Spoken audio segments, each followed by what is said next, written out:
Assalamualaikum warahmatullahi wabarakatuh. Sang Kahuripan. Di kali ini kita akan membahas tentang keikhlasan. Keikhlasan itu sendiri sebuah pekerjaan hati, sebuah pekerjaan kolbu. Orang enak mengucapkan aku ikhlas. Justru orang yang mengucapkan itu ikhlas, itu sebenarnya belum ikhlas. Ikhlas akan menumbuhkan kesabaran. Jadi tidak usah belajar bagaimana kita untuk bersabar, karena sabar itu buah dari keikhlasan. Di saat kita ikhlas melakukan sesuatu, maka kesabaran itu sudah mengikut pada diri kita.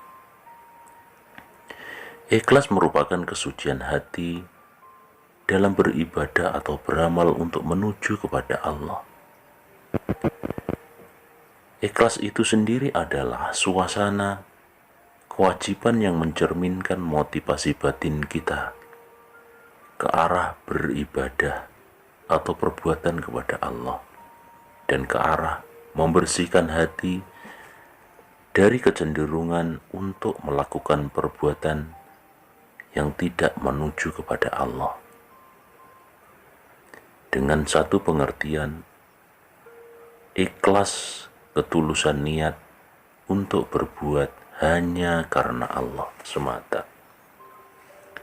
Sang Kahuripan yang kami muliakan.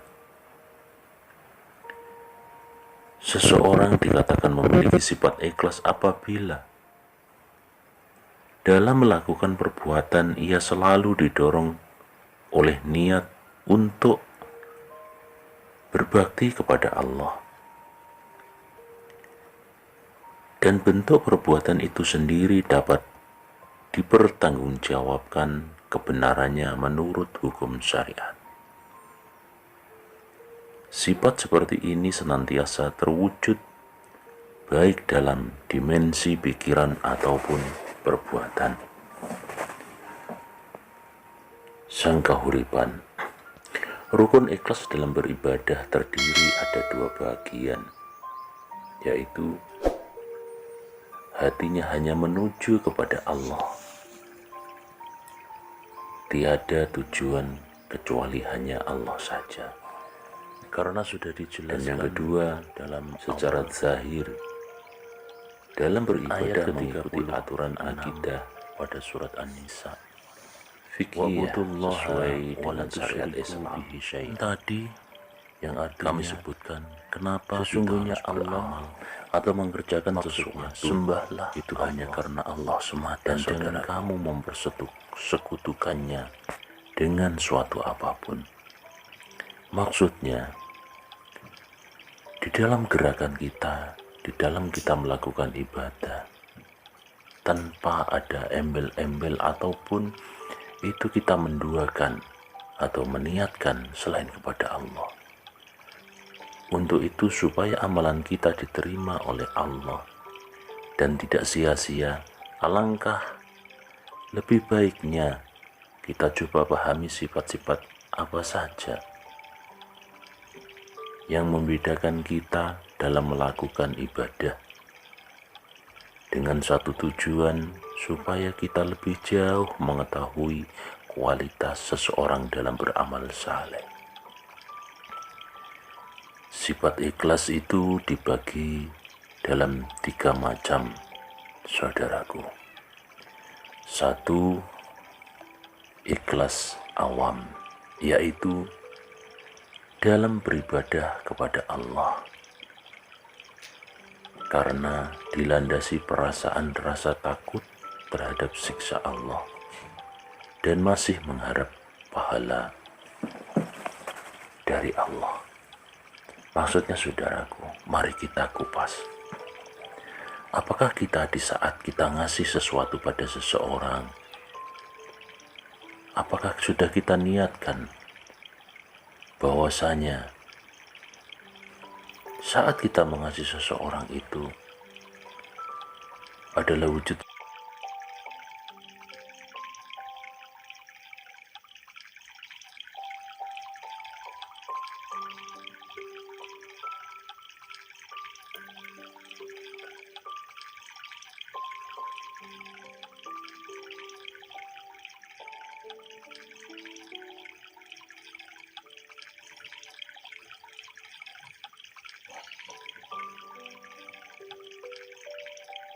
atau Rahman. Ar-Rahmannya Allah, bentuk belas kasihnya Allah yang ditempelkan pada makhluk itu. Makanya bentuk belas kasih itu sifatnya Allah saja. Makanya jangan diakui pada diri kita kalau kita yang ngasih. Saat manusia itu merasa dirinya yang ngasih pada seseorang, maka timbullah dalam hati, sudah bisa ngasih seseorang dengan bangganya. Akhirnya kita menceritakan pada seseorang, kita sudah beramal. Dan ikhlas awam ini apa? Ikhlas dalam tahapan terendah. Contoh, ada suatu harapan yang kita lakukan. Kita sholat karena takut siksa. Kita melakukan sholat agar mengharap surga. Inilah yang dinamakan keikhlasan kita belum betul-betul sempurna. Kita melakukan sesuatu masih ada pengharapan walaupun kepada Allah, atau mengharapkan pahala. Coba kita sadari, apakah Allah itu benar-benar sudah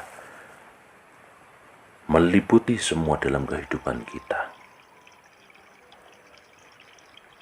Mari kita raba dalam kehidupan kita. Kita kilas balik. Apakah dalam sehari semalam Allah pernah menghentikan napas kita 1 menit, 5 menit, atau 1 jam? Tidak pernah, kan? Dan coba bayangkan, apakah saat kita tidur, kita terlena, kita tidak sadar apa-apa, telinga kita terbuka,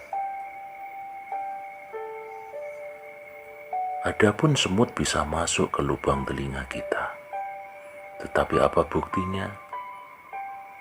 Bentuk belas kasihnya Allah, kita selalu dijaga walaupun dalam keadaan tidur. Dan saat tidur itu juga, kadang mulut kita terbuka sambil ngorok, mendengkur. Dan di saat itu, pasti salah satunya di rumah kita ada kecoak. Dan kecoak pun biasa masuk kalau Allah mengendakinya. Tapi buktinya apa? Bentuk ar-Rahmannya Allah di saat kita tidur, di saat kita terlena tidak ingat apa-apa, tetap dijaga oleh Allah. Dalam setiap saat kita selalu diayomi, dicukupi, dan dipenuhi, selalu dilingkupi oleh Allah. Apakah tidak malu dalam sehari, semalam, sebulan, setahun, bahkan berpuluh-puluh tahun kita sudah dicukupi kesemuanya tentang kenikmatan? Lalu nikmat mana yang kita dustakan? Dengan begitu, apakah kita menyembah Allah itu masih kita berpamrih, ingin surga, takut siksa neraka? Ini kan sebuah keinginan. Ataupun kita ingin ganjaran, apakah kita tidak malu melakukan hal yang seperti ini, saudaraku? Inilah yang kami ceritakan. Kita ini belum mempunyai keikhlasan yang benar-benar ikhlas lillah kepada Allah. Lalu yang kedua, ikhlas khawas, yaitu beribadah kepada Allah karena didorong dengan harapan supaya menjadi orang yang dekat dengan Allah. Dan dengan kedekatan, kelak ia berharap mendapatkan sesuatu dari Allah. Ini yang kedua. Jadi kita melakukan sholat tahajud, sholat apa, atau rutinitas ibadah apa, tetap suatu saat kita berharap kita akan mendapatkan sesuatu dari Allah.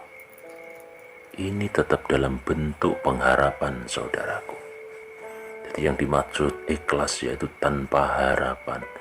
Kita mengerjakan benar-benar lillah, tanpa ada tendensi apapun. Dan keikhlasan yang ketiga yaitu khawas al-hawas, adalah beribadah kepada Allah karena atas kesadaran yang mendalam bahwa segala sesuatu yang ada adalah milik Allah dan hanya Allah lah Tuhan yang sebenar-benarnya. Dalam penjelasan di atas, ikhlas tingkatan yang pertama dan kedua masih mengandung unsur pamrih atau mengharap, saudaraku, mengharap balasan dari Allah. Sementara tingkatan ketiga yaitu ikhlas yang sebenar-benarnya, tulus dan murni karena tidak mengharap sesuatu apapun dari Allah kecuali ridhonya. Tingkatan ini hanya dimiliki oleh orang-orang yang arif billah. Imam Ghazali mengatakan, halakan nasu kulluhum ilal ulama, halakal ulama kulluhum ilal amilin, halakal amiluna kulluhum ilal mukhlisin, wal mukhlisuna ala khudril azim. Sanggahuripan, semua itu yang artinya adalah setiap manusia akan binasa kecuali orang yang berilmu, dan orang yang berilmu akan binasa kecuali yang beramal dengan ilmunya, dan orang yang beramal juga akan binasa kecuali yang ikhlas dalam amalnya. Akan tetapi orang yang ikhlas juga harus waspada dan hati-hati dalam beramal.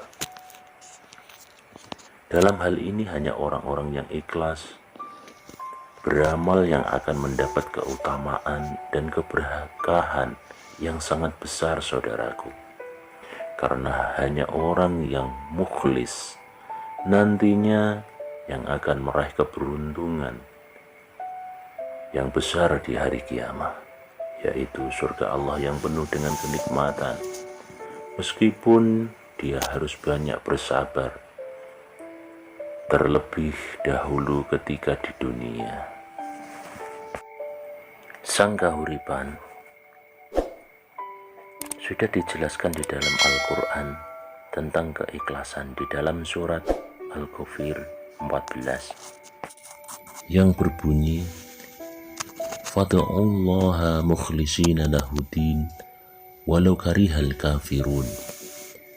Maka sembahlah Allah dengan tulus ikhlas beragama kepadanya meskipun orang-orang kafir tidak menyukainya. Di sini kita disuruh menyembah Allah dengan tulus dan ikhlas tanpa ada tendensi kepingin ini, pengin itu, kepingin surga ataupun takut neraka, atau bahkan kita mengharapkan imbalan. Di dalam Al-Quran sudah dijelaskan. Maka sembahlah Allah dengan tulus ikhlas beragama kepadanya meskipun orang-orang kafir tidak menyukainya. Yang dimaksud orang kafir, saudaraku, dalam hakikat bukan kok orang non-muslim, bukan. Orang kafir itu yang tertutup hatinya, kafir atau kafaro atau kufur.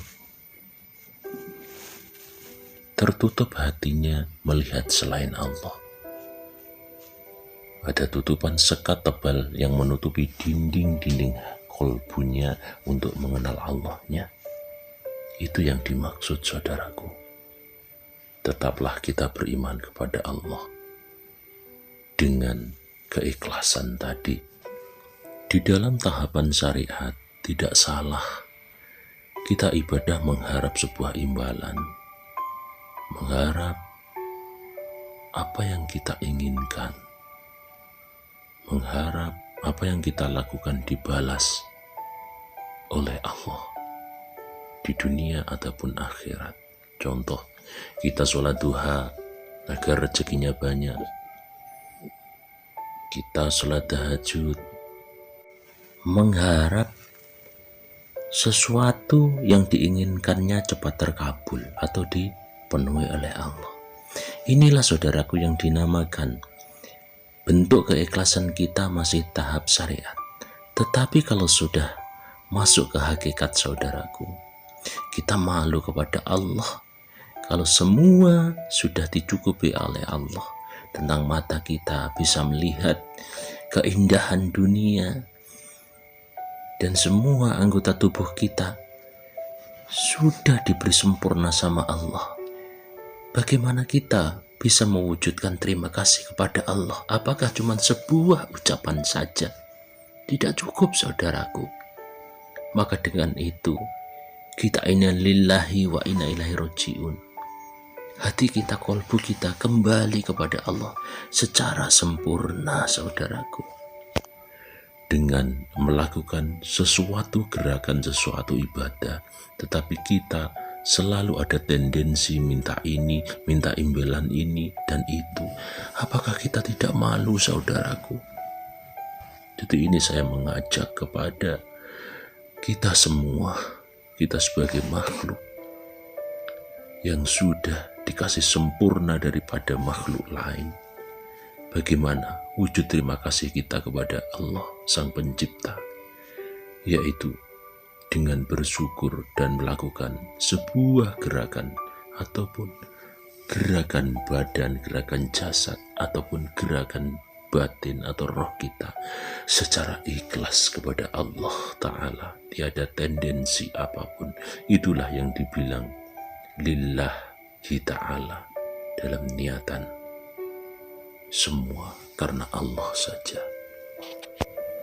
Sang Kahuripan, penjelasan tentang ikhlas cukup sekian. Ada kurang lebihnya, ada kurangnya dari kami manusia biasa, ada lebihnya itu dari Allah Ta'ala.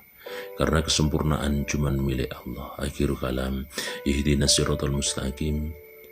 Wassalamualaikum warahmatullahi wabarakatuh.